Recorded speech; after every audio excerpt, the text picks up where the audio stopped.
The first step towards achieving your dreams is having the right coach. Get the best education with forensic classes by Diksha and make your NET forensic exam dreams come true. Download the app now. Hello everyone, welcome to our YouTube channel. And आज की class में हम पढ़ रहे हैं the role of forensic science in the investigation of crime. Before starting today's class, a quick reminder, if you are preparing for UGC NET examination for December 2022 cycle in the subject of criminology or in the subject of forensic science, we have special classes for that. And ये classes कहाँ available है? हमारे official application पे। तो app आप download कर सकते हैं डिस्क्रिप्शन से। डिस्क्रिप्शन में आपको लिंक मिल जाएगी एंड आप क्रिमिनोलॉजी एंड फोरेंसिक साइंस की क्लासेस ज्वाइन कर सकते हैं, नेट का एग्जाम क्लियर कर सकते हैं। वो सारे बच्चे जो सितंबर में नेट का एग्जामिनेशन देने वाले हैं फोरेंसिक साइंस से, we have revision classes for you all. So आप रिविजन क्लासेस ज्वाइन कर सकते हैं एंड मॉक टेस्ट देने के बाद आपकी कंप्लीट प्रिपरेशन हो जाएगी एंड आप जरूर एग्जाम क्लियर करेंगे। और सारे के सारे स्टूडेंट्स जो अभी बीएससी एंड एमएससी कर रहे हैं फोरेंसिक साइंस से, we have semester classes for you all. You can join semester classes and आपको मॉक पेपर्स हम दे देंगे जिससे आपकी सेमेस्टर एग्जाम्स बहुत ईजी हो जाएंगे एंड आप बहुत ही अच्छा मार्क्स स्कोर करेंगे अपने सेमेस्टर एग्जामिनेशन पे। So do download our application, link is in the description box. So आज की क्लास में हम ये जानेंगे कि क्राइम इन्वेस्टिगेशन में फोरेंसिक साइंस का रोल क्या है। So we all know that what is forensic science, but फिर भी एक बार ही रिमाइंड कर लेते हैं what is forensic science. So forensic science is a science which is related to law, जो लॉ एडमिनिस्ट्रेशन के लिए काम करता है, जो क्रिमिनल जस्टिस सिस्टम से रिलेटेड है, क्रिमिनल जस्टिस सिस्टम के लिए काम करता है।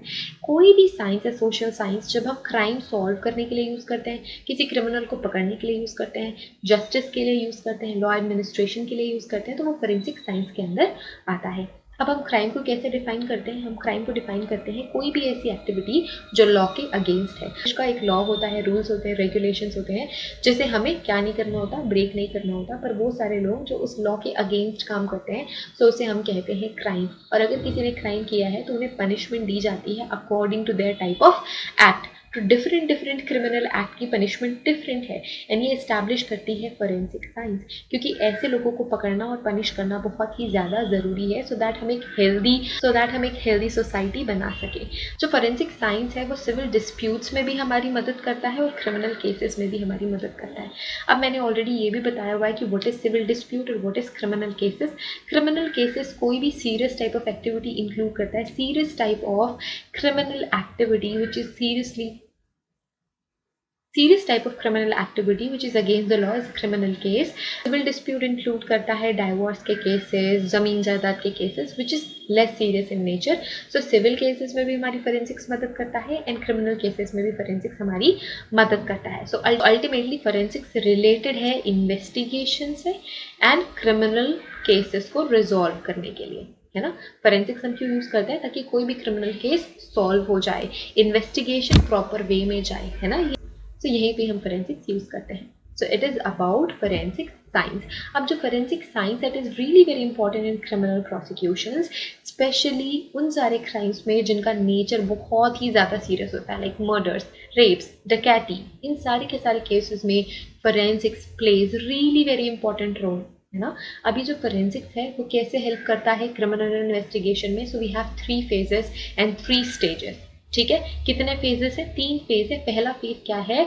The recovery of evidence from the crime scene. सबसे पहले तो आपको क्राइम सीन देखना होता है, क्राइम सीन खोजना होता है एंड रिकवर करने होते हैं एविडेंसेस। ये आपका फर्स्ट फेज है। सेकेंड फेज में क्या होता है? आपको जो भी आपने एविडेंसेस रिकवर किए हैं उसको लेबोरेटरी में एनालाइज करना होता है। This is your second phase. Third phase क्या है? अब आपने ऑलरेडी एनालिसिस कर लिया है एंड आपके पास जो भी रिजल्ट है उसको आपको इंटरप्रेट करना है, इवेलुएट करना है। उन साइंटिफिक एविडेंसेस को आपको कोर्ट के सामने प्रेजेंट भी करना है। तो ये हो गया थर्ड फेज। तो हमने क्रिमिनल इन्वेस्टिगेशन या क्राइम सीन इन्वेस्टिगेशन या क्राइम इन्वेस्टिगेशन को 3 फेजेस में डिवाइड कर दिया है। फर्स्ट फेज में आप क्राइम सीन डिस्कवर कर रहे हो और एविडेंसेस डिस्कवर कर रहे हो। सेकेंड फेज में जो आपने ऑलरेडी एविडेंसेस डिस्कवर किए हैं आप उसे एनालाइज कर रहे हो। थर्ड फेज में जो आपने ऑलरेडी एनालिसिस कर लिया है आप उसके रिकॉर्ड्स बनाओगे, आप उसके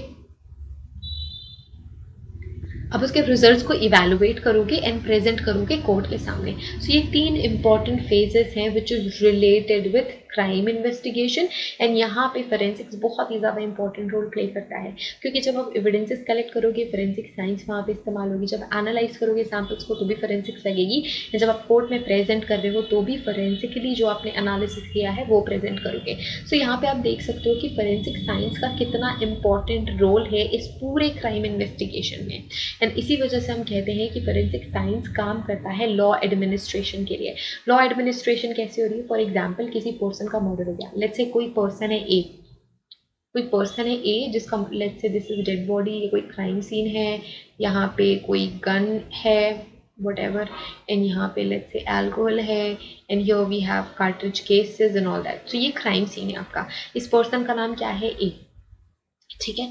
सो हम कैसे कलेक्ट करेंगे एविडेंसेस? हम फोरेंसिक मेथड से एविडेंसेस कलेक्ट करेंगे। फॉर एग्जांपल हमने ये गन कलेक्ट कर ली, हो सकता है कि इसमें फिंगरप्रिंट्स हो, हमने ये अल्कोहल कलेक्ट कर लिया, ठीक है, इसके साथ ही हमने ये बुलेट्स कलेक्ट कर लिए, एंड जो भी यहाँ पे अदर एविडेंसेस प्रेजेंट होंगी वो सारी चीज़ें हमने कलेक्ट कर ली सो दैट हम एनालिसिस कर सकें। तो हम फिंगरप्रिंट एनालिसिस कर सकते हैं, अल्कोहल में हम ये चेक कर सकते हैं कि कोई और भी ड्रग्स उसमें मिली हुई तो नहीं है, या फिर उस अल्कोहल में कोई हार्श ड्रग्स लाइक बेंजोडाइज़ेपिन या हेरोइन या कोकेन साथ में मिक्स तो नहीं है, कहीं वो अल्कोहल अडल्ट्रेटेड तो नहीं है, आप ये चेक कर सकते हो केमिकल एनालिसिस के थ्रू। तो ये सारे के सारे जो मेथड्स हैं ये फोरेंसिक मेथड्स के अंदर आते हैं, जिसमें आप ऑथेंटिसिटी, जिसमें आप रियलिटी पता कर रहे हो उन सारे एविडेंसेस की जो क्राइम सीन से हमने कलेक्ट किए हैं। सो सेकेंड फेज हो गया। फर्स्ट फेज क्या होगा? इस क्राइम सीन को आप देखते हो और ये एविडेंसेस कलेक्ट करते हो, this is first phase. Second phase में जो आपने ऑलरेडी एविडेंसेस कलेक्ट किए हुए हैं वो आप एनालाइज कर रहे हो लैब में। अब लैब में एनालाइज करने के बाद आपके पास कुछ रिजल्ट्स होंगे एंड आपको रिपोर्ट बनानी होगी। थर्ड फेज में आप रिपोर्ट बनाओगे एंड रिपोर्ट कहाँ प्रेजेंट करोगे? कोर्ट में प्रेजेंट करोगे। जो कोर्ट में ऑलरेडी लोग मौजूद हैं जैसे कि जज, जैसे कि लॉयर्स, उनको फोरेंसिक्स की नॉलेज नहीं है, तो आपको वो समझाना पड़ेगा कि आपने फोरेंसिक्स की नॉलेज कैसे इस्तेमाल करी एंड कोई भी पर्सन कैसे कल्प्रिट है। फॉर एग्जाम्पल ये तो ए मैंने बनाया, कोई पर्सन है बी, कोई पर्सन है बी, ठीक है, ये बी है। सो इसके फिंगरप्रिंट्स आपको गन में मिल जाते हैं, यहाँ पे आपको फिंगरप्रिंट्स मिलते हैं। सो ये आपकी फोरेंसिक एनालिसिस की रिपोर्ट हुई कि पर्सन बी का जो आपका सस्पेक्ट था उसके फिंगरप्रिंट्स ऑलरेडी आपको गन में मिल गए, क्राइम सीन से ही आपको मिला था। तो ये आपका फोरेंसिक एनालिसिस का रिपोर्ट है एंड आप ये आप कोर्ट में प्रेजेंट करोगे कि फिंगरप्रिंट्स क्या होते हैं, कैसे आप ये बिल्ड कर सकते हो, कैसे आप रिलेशन बिल्ड करते हो पर्सन बी का एंड उसके फिंगरप्रिंट्स उस गन में कैसे प्रेजेंट है, आप ये बताओगे जज को, आप ये बताओगे लॉयर्स को, एंड आप एक रिलेशन बिल्ड करोगे जिससे कि जज एंड लॉयर को भी ये समझ में आएगा कि पर्सन बी का कुछ ना कुछ तो लेना देना इस क्राइम से है। So that is the third phase, third step, and हर एक स्टेप में फोरेंसिक्स इन्वॉल्व है। एंड जब जजमेंट दी जाएगी, फॉर एग्जाम्पल अगर बी को कन्विक्ट करते हैं, हम बी ने मर्डर किया है, हम मर्डर के लिए बी को कन्विक्ट कर रहे हैं क्योंकि सारे एविडेंसेस बी के अगेंस्ट है, तो बी को हम कन्विक्ट करेंगे। सो जब हम बी को कन्विक्ट करते हैं, ऑफ कोर्स उसने ही मर्डर किया है एंड हम उसे सज़ा सुनाते हैं, तो हमने क्या एडमिनिस्टर कराई, हमने क्या एडमिनिस्टर किया, हमने लॉ एडमिनिस्टर किया। And this is the main thing for forensic science, कि फोरेंसिक साइंस को लॉ एडमिनिस्टर करना है, क्रिमिनल जस्टिस सिस्टम के लिए वर्क करना है ना। सो इस तरीके से ही फोरेंसिक्स काम करती है। ये करके हम डिफरेंट फेजेस डिस्कस करेंगे डिटेल में। So first phase, second phase, so ये सारे के सारे फेजेस हम इस वीडियो के पार्ट 2 में कवर करेंगे।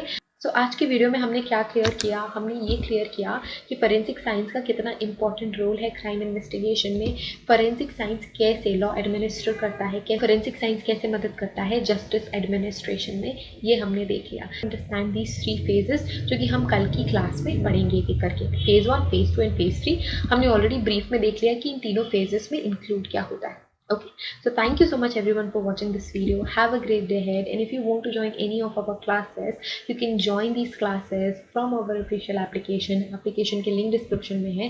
Again I'm saying thank you so much, और आपने अभी तक हमारा चैनल सब्सक्राइब नहीं किया है तो आपने हमारा चैनल सब्सक्राइब कर लेना है। And thank you so much. See you guys in the next video. Till then, take care. Bye.